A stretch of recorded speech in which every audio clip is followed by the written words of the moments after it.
चलिए आज हम लोग एक न्यू टॉपिक लेके आए हैं, आवेश के द्वारा उत्पन्न प्रभाव। आवेश के द्वारा उत्पन्न प्रभाव जब हम पढ़ाए थे आपको वैद्युत आवेश के बारे में, तो उसका परिभाषा बताए थे कि आवेश पदार्थ से संबंधित वह गुण है जो वैद्युत प्रभाव और चुंबकीय प्रभाव उत्पन्न करता है। उसी को हम लोग क्या कहते हैं? वैद्युत आवेश कहते हैं। क्या कहते हैं?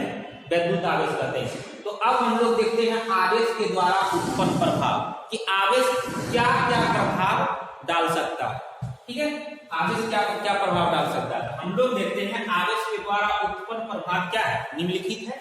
यहाँ लिखे हैं आवेश की अवस्थाएं।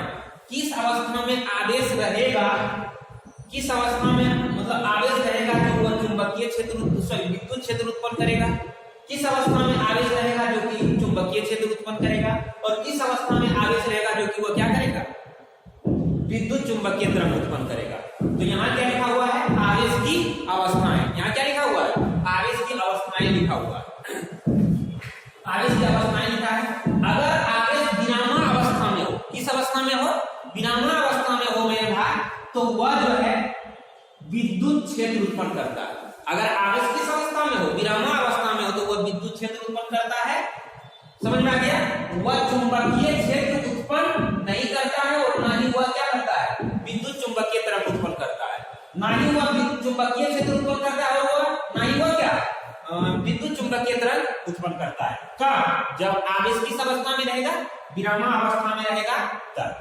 ठीक है, तो आवेश अगर विरामा अवस्था में क्या उत्पन्न करेगा?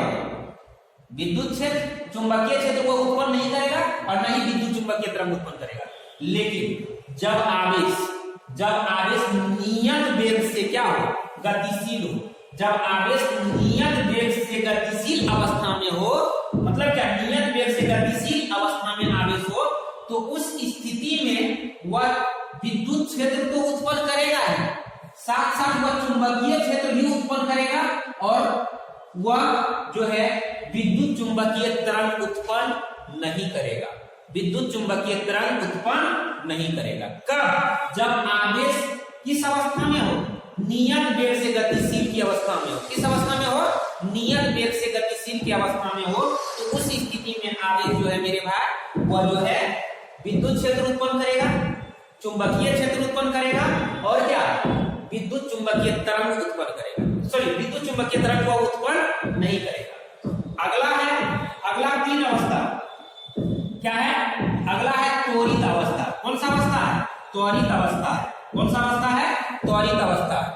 अगर आवेश, त्वरित मतलब क्या, बदलते हुए, मतलब आवेश का जो वेग है नियत नहीं हो, आवेश का वेग अगर नियत नहीं हो यानी बदल रहा है, तो उसकी अवस्था कैसी हो जाती है?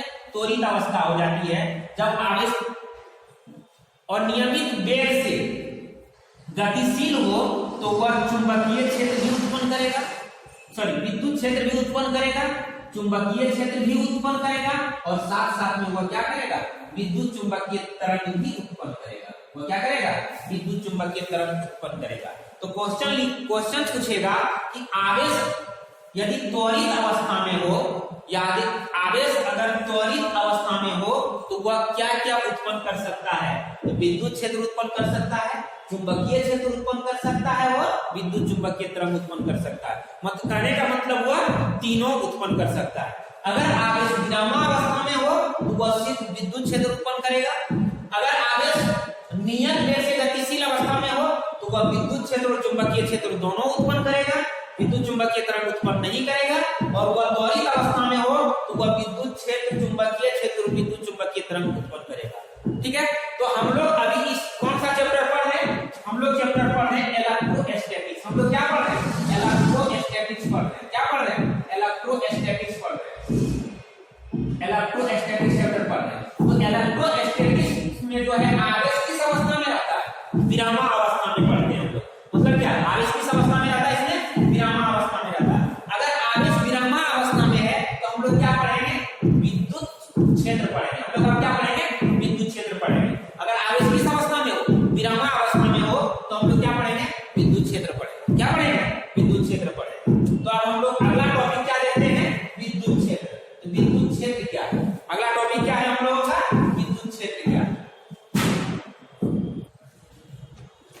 विद्युत क्षेत्र क्या है, देखते हैं विद्युत क्षेत्र के बारे में। इलेक्ट्रिक फील्ड, विद्युत क्षेत्र,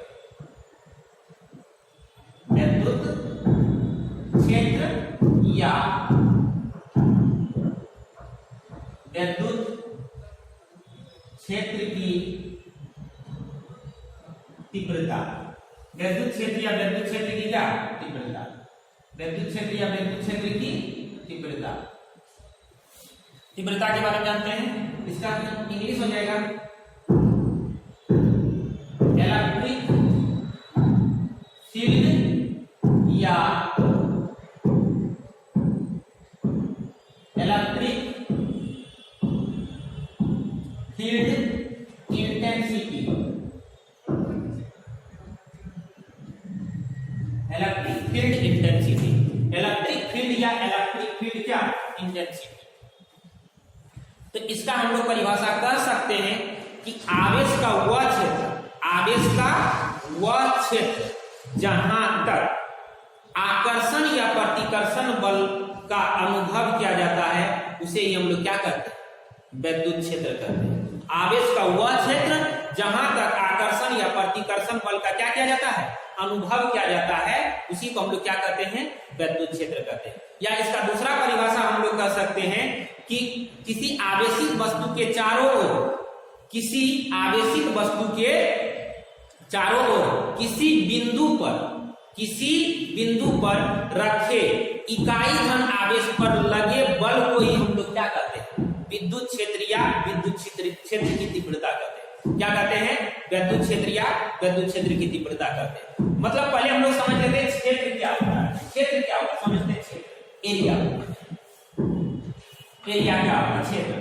तो सपोज दैट मान लेते हैं कि ये एक एरिया, जैसे अभी समझिए, अभी फिलहाल क्या किसका चुनाव हुआ है, पंचायत का चुनाव हुआ है, मुखिया का चुनाव हुआ है। तो मान लेते हैं ये क्या है, मुखिया जी, क्या है ये मुखिया जी है। मुखिया जी का भी अपना एक क्षेत्र होगा जहां तक मुखिया जी अपना क्या कर लेगा, कार्य करेगा, अपना कार्य करेगा, वह मुखिया जी का क्या करेगा, पंचायती क्षेत्र कहलाएगा। क्या कहलाएगा, पंचायती क्षेत्र कहलाएगा। जैसे सपोज मान लेते हैं क्या ये मुखिया जी है, मुखिया जी के गांव के, मुखिया जी के पंचायत के अंदर अगर 16 गांव आता है, कितना गांव आता है, 16 गांव आता है, तो मुखिया जी वही 16 गांव में क्या करेगा, कार्य कर पाएगा। 17वां गांव में वह कार्य नहीं करेगा। तो हम लोग क्या कर सकते हैं कि मुखिया जी बलपूर्वक जहां तक अपना कार्य कर सकता है, मुखिया जी बलपूर्वक जहां तक अपना कार्य कर सकता है, उसी को हम लोग क्या करेंगे, मुखिया जी का पंचायती क्षेत्र कहेंगे। क्या कहेंगे, मुखिया जी का पंचायती क्षेत्र कहेंगे। उसी तरह से आवेश जहां तक बलपूर्वक अपना कार्य कर सकता है, वह आवेश का क्या कहलाएगा, विद्युत क्षेत्र कहलाएगा। क्या कहलाएगा, आवेश का विद्युत क्षेत्र कहलाएगा। समझ में आ गया क्या, वह आवेश का क्या कहलाएगा, विद्युत क्षेत्र कहलाएगा। तो हम इसका परिभाषा लिख सकते हैं कि आवेश का वह क्षेत्र जहां तक आकर्षण या प्रतिकर्षण बल का अनुभव किया जाता है, आकर्षण या प्रतिकर्षण बल का क्या किया जाता है, अनुभव किया जाता है, क्या कहलाता है, विद्युत क्षेत्र कहलाता है। इसका परिभाषा हो जाएगा आवेश का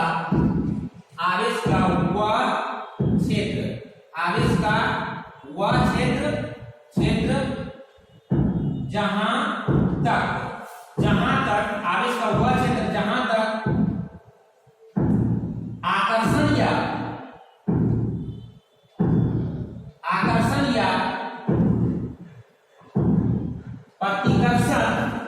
आकर्षण या प्रतिकर्षण बल का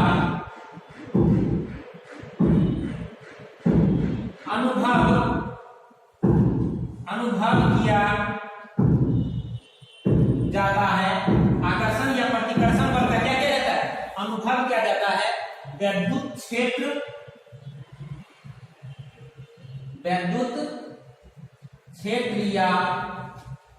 या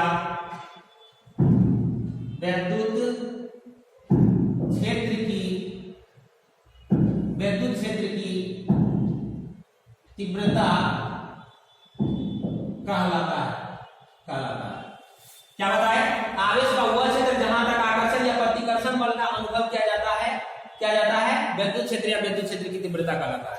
या इसका दूसरा परिभाषा भी हम लोग लिख सकते हैं, या इसका दूसरा परिभाषा क्या हो जाएगा, या इसका दूसरा परिभाषा क्या हो जाएगा, इसका दूसरा परिभाषा हो जाएगा किसी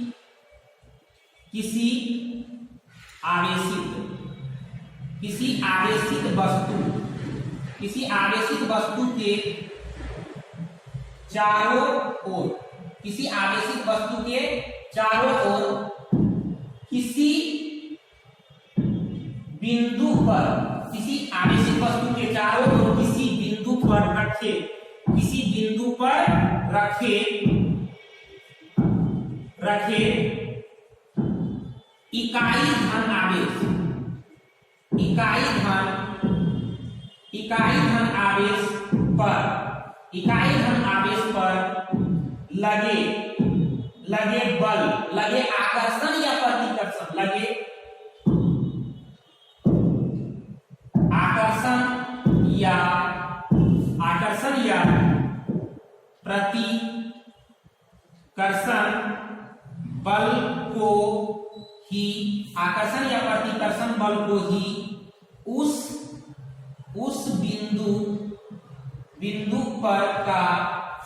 बिंदु पर का विद्युत क्षेत्र या विद्युत क्षेत्र की तीव्रता कहते हैं। विद्युत क्षेत्र की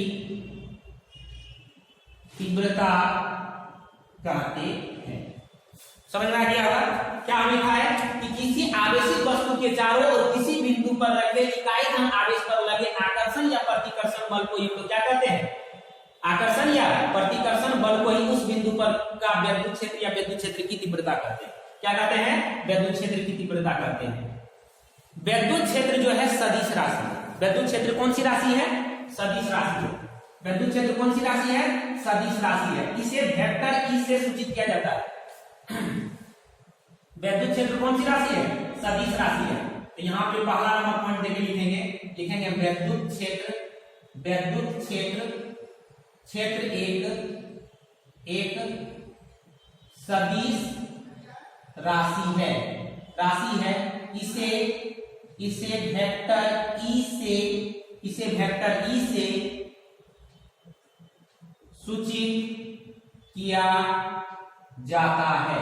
इसे वेक्टर ई से क्या किया जाता है, सूचित किया जाता है। इसे क्या चीज से सूचित किया जाता है, वेक्टर ई से सूचित किया जाता है। ठीक है, इसे क्या चीज से सूचित किया जाता है, वेक्टर ई से सूचित किया जाता है। तो हम इसका क्या परिभाषा लिखा है कि आवेश का वह क्षेत्र जहां तक आकर्षण या प्रतिकर्षण बल का अनुभव किया जाता है, क्या कहलाता है, विद्युत क्षेत्र या विद्युत क्षेत्र की तीव्रता कहलाता है। मान लेते ये एक आवेशित वस्तु है, अगर यहाँ पे प्लस क्यू आवेश रख दिया जाए, यहाँ भी प्लस क्यू आवेश है, यहाँ भी प्लस क्यू आवेश है, तो दोनों के बीच में कौन सा बल कार्य करेगा, दोनों के बीच में प्रतिकर्षण बल का कार्य करेगा। कैसा बल कार्य करेगा, प्रतिकर्षण बल का कार्य करेगा। अगर यहाँ पे माइनस क्यू आवेश है तो यहाँ पे कौन सा बल कार्य करेगा, तो आकर्षण बल कार्य करेगा। कैसा बल कार्य करेगा, आकर्षण बल कार्य करेगा। इधर भी अगर हम प्लस क्यू आवेश दे देते हैं तो इस दोनों के बीच में प्रतिकर्षण बल कार्य करेगा। यहाँ भी अगर हम माइनस क्यू आवेश दे देते हैं तो यहाँ कौन सा बल कार्य करेगा, आकर्षण बल कार्य करेगा। तो हम क्या बताए कि आवेश का वह क्षेत्र जहां तक आकर्षण या प्रतिकर्षण बल का क्या किया जाता है, अनुभव किया जाता है, आकर्षण या प्रतिकर्षण बल का अनुभव किया जाता है, क्या कहलाता है, विद्युत क्षेत्र या विद्युत क्षेत्र की तीव्रता कहलाता है। विद्युत क्षेत्र एक सदिश राशि है, इसे वेक्टर ई से सूचित किया जाता है। विद्युत क्षेत्र एक सदिश राशि है, इसे क्या से सूचित किया जाता है, वेक्टर ई से सूचित किया जाता है। ठीक है, वेक्टर ई से सूचित किया जाता है। दूसरा नंबर पॉइंट हो जाएगा परिभाषा से।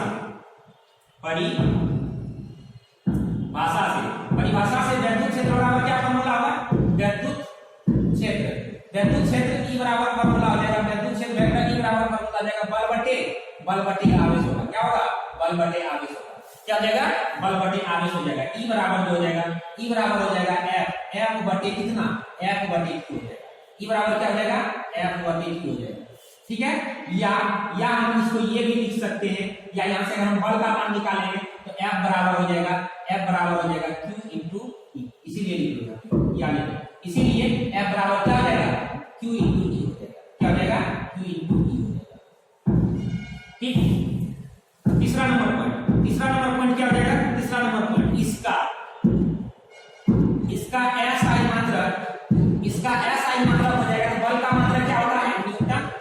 का मात्रक क्या होता है? कूलम। तो न्यूटन बटे कूलम, या इसी को हम लोग लिख सकते हैं न्यूटन पर कूलम, या इसी को हम लोग सॉल्व करके लिखेंगे केजी मीटर पर सेकंड स्क्वायर पर कूलम, या इसी को बोला जाता है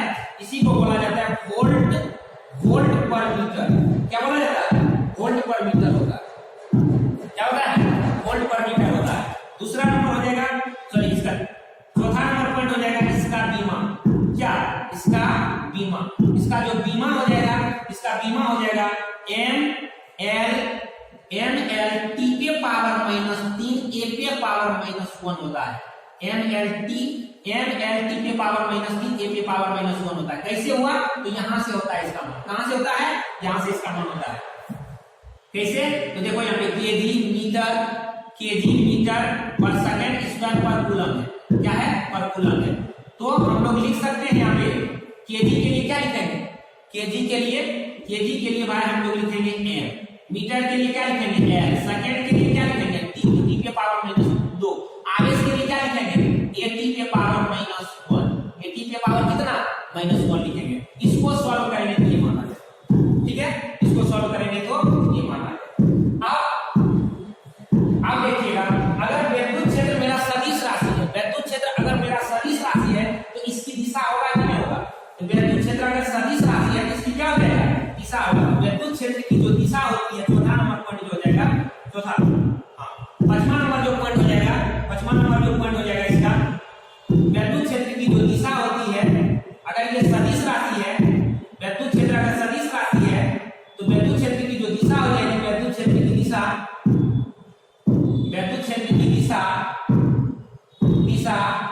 धन आवेश से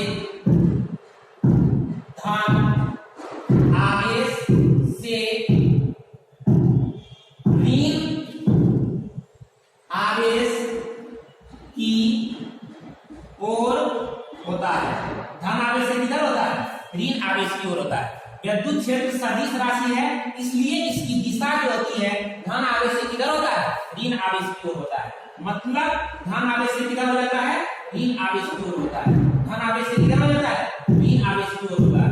जैसे मान लेते हैं ये मेरा गोला A है और ये क्या है? B है। इस पर मान लेते हैं पॉजिटिव चार्ज है, इस पर क्या है? निगेटिव चार्ज है। तो विद्युत क्षेत्र की जो दिशा हो जाएगा, पॉजिटिव टू निगेटिव, यानी पॉजिटिव चार्ज से किधर होता है? निगेटिव चार्ज की ओर होता है। इसी को हम लोग क्या करते हैं? विद्युत क्षेत्र करते हैं। आगे लास्ट पॉइंट इसका है, लास्ट पॉइंट छठा नंबर पॉइंट है। छठा नंबर पॉइंट आपको बताते हैं, लास्ट पॉइंट इसका कि विद्युत क्षेत्र में अगर आवेशित कण अगर रहता है तो वहां पे एक बल कार्य करता है। क्या करता है? एक बल कार्य करता है, जो कि F बराबर क्या फॉर्मूला होता है? F बराबर होता है Q इंटू E होता है। क्या होता है? Q इंटू E होता है। तो हम लोग देखते हैं, यहाँ पे लिखेंगे विद्युत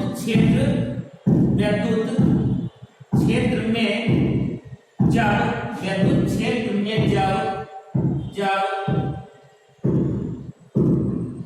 आवेशित कण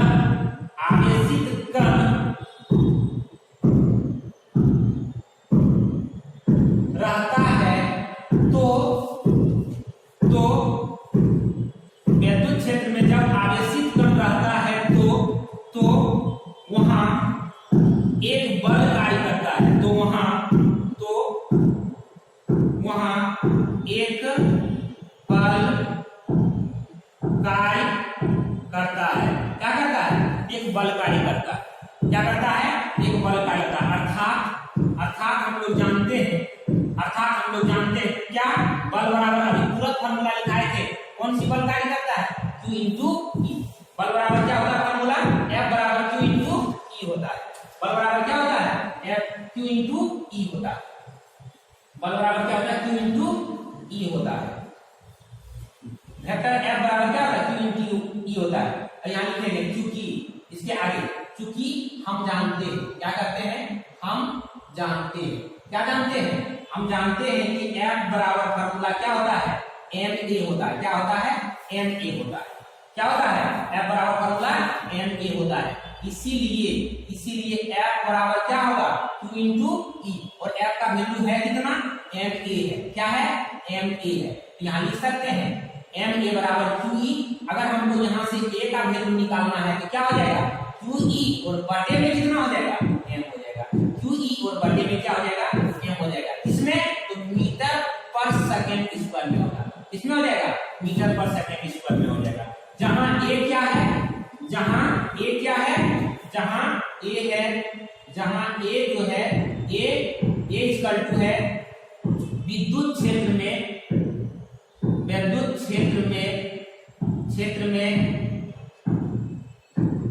आवेशित कण का त्वरण है। क्या है, आवेशित कण का त्वरण है। तो यहां तक यह विद्युत क्षेत्र था। हम क्या बताए कि जब आवेशित कण विद्युत क्षेत्र में रहता है, जब आवेशित कण किसमें रहता है, विद्युत क्षेत्र में रहता है, तो वहां पे एक बल कार्य करता है, जो बल F बराबर क्या फॉर्मूला होता है, क्यू ई होता है। और हम जानते हैं कि बल बराबर क्या फॉर्मूला होता है, एम ए होता है। बल बराबर क्या फॉर्मूला होता है, एम ए। एफ के स्थान पर क्या लिख सकते हैं, एम ए लिख सकते हैं। एम ए बराबर क्यू ई हो जाएगा, ए बराबर क्या हो जाएगा, क्यू ई बटे एम हो जाएगा। जहां ए क्या है, विद्युत क्षेत्र में आवेशित कण का क्या है, त्वरण है। विद्युत क्षेत्र में आवेशित कण का क्या है, त्वरण है। आई होप यहां तक आप लोगों को समझ में आ गया होगा। ठीक है, अब जो है नेक्स्ट क्लास में इसके आगे बताएंगे और आपका कूलम के नियम से रिलेटेड, जो कूलम का नियम उधर पूरा पढ़ा चुके हैं, उससे रिलेटेड हम आपको क्या बताएंगे, न्यूमेरिकल बताएंगे। थैंक यू, धन्यवाद।